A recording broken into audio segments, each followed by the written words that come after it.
Onore ai caduti!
Presenti, riposo.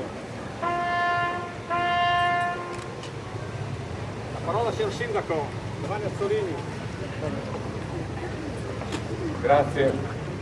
Associazioni combattentistiche d'Arma, cittadini tutti, ai tanti volontari, ai volontari della Croce Rossa che oggi stanno vendendo i boccoli. E per oggi Mogliano festeggia il 25 aprile. Proveniamo da una lunga settimana di festeggiamenti, la città ha dato il suo onore ai tanti partigiani che si sono spesi per la nostra libertà. L'ha fatto con una settimana di feste, di incontri e di riflessioni, opportunità di prestate occasioni di incontro fra cittadini, fra amministratori, e hanno finalmente aperto una riflessione profonda su quello che Mogliano ha fatto nella lotta per la liberazione. Abbiamo portato questa mattina delle corone d'alloro in diversi punti. Abbiamo fatto onore a tutti i partigiani che a Mogliano sono morti.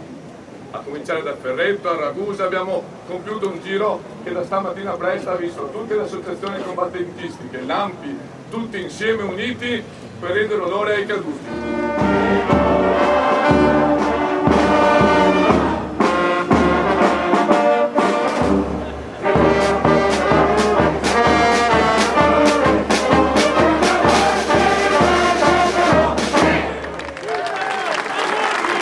Cerimonia dell'istituzione e quest'oggi un solito gruppo di fascinatori disobbedienti, chiamati come volete, hanno cercato di rovinare la festa di molti e distorcere quello che è il significato vero della stessa resistenza. Bella Ciao non ha cantato? No, non ho cantato Bella Ciao perché mi sembrava che si fosse cantato troppo